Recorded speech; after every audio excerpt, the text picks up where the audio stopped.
The Battle of Marathon: How Athens Defeated Persia in the year 490 BC. The world stood on the edge of change. The mighty Persian Empire, the largest the world had ever seen, stretched from Asia Minor to the far reaches of India. Under King Darius the Great, Persia commanded countless armies, immense wealth, and the loyalty of many conquered lands. To most people, Persia was unstoppable, a force that no small kingdom could resist. But across the Aegean Sea, there was a city-state called Athens. Small, independent, and fiercely proud, Athens valued freedom above submission. And when the Persians demanded that Athens surrender, the Athenians answered with defiance. That defiance would lead to one of the most legendary battles in history, the Battle of Marathon. The story begins when Persia set out to punish Athens for supporting a rebellion in Ionia, a Greek colony under Persian control. To Darius, Athens was nothing more than a troublesome city, daring to challenge his empire. In response, he gathered a fleet of ships and an army tens of thousands strong, sending them across the Aegean to crush Athens once and for all. The Persian army landed on the plain of Marathon, a wide stretch of land about 25 miles from Athens. Their numbers were overwhelming. Estimates suggest anywhere from 20,000 to 30,000 Persian soldiers, supported by cavalry and archers. Facing them was the Athenian army, no more than 10,000 hoplites, heavily armed citizen soldiers. They were joined by a small force of 1,000 men from the nearby city of Plataea. Still, they were outnumbered at least 2 to 1. The Athenians were led by Midiatis, a general who understood that fighting the Persians on their terms, in open ground where cavalry and archers dominated, would mean certain defeat. Instead, he devised a bold strategy, one that would take the Persians by surprise. For several days, the two armies faced each other in a standoff. The Athenians held their ground, waiting, watching.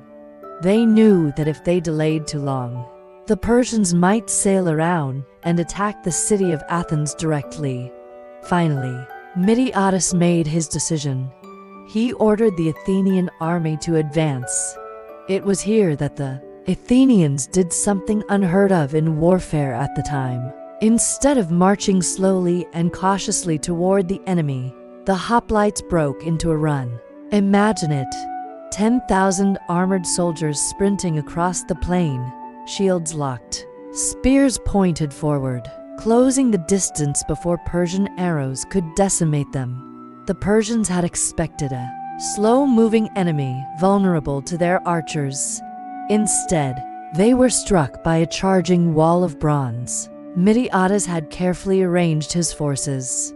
He weakened the center of his line, thinning the troops there, while strengthening the wings on both sides. When the Athenians clashed with the Persians, the center began to give way. Just as Midiatis intended, the Persians pushed forward, believing they were winning. But in that moment, the strong Athenian wings closed in, wrapping around the Persian flanks. Suddenly, the Persians were trapped, surrounded on 3 sides. Panic spread through their ranks. The hoplites, with their heavy armor and long spears, cut down the lightly armed Persians in a bloody clash. The battlefield descended into chaos. Thousands of Persians fell, while others fled in desperation toward their ships. By the end of the battle, the Persians had suffered catastrophic losses. Ancient sources claim as many as 6,400 Persians were killed, while the Athenians lost only around 200 men. For the first time, the mighty Persian Empire had been defeated in open battle by a far smaller force. The victory at Marathon was not just military, it was psychological.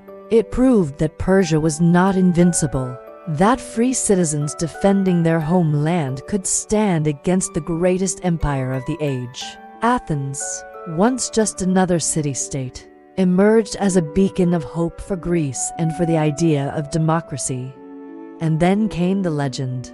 After the battle, the Persians tried to sail quickly around to attack Athens directly, hoping the city was undefended.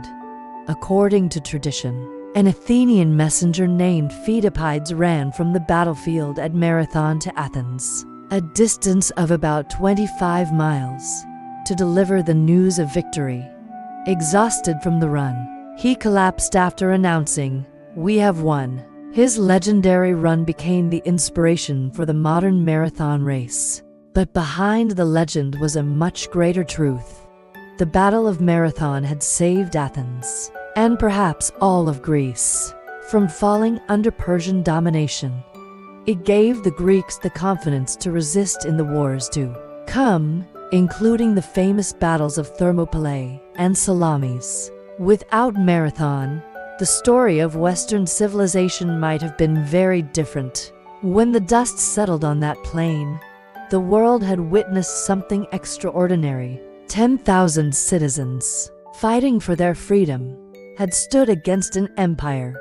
Their courage and strategy changed history.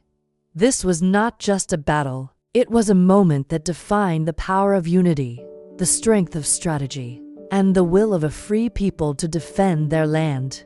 This was the Battle of Marathon, the day Athens defeated Persia.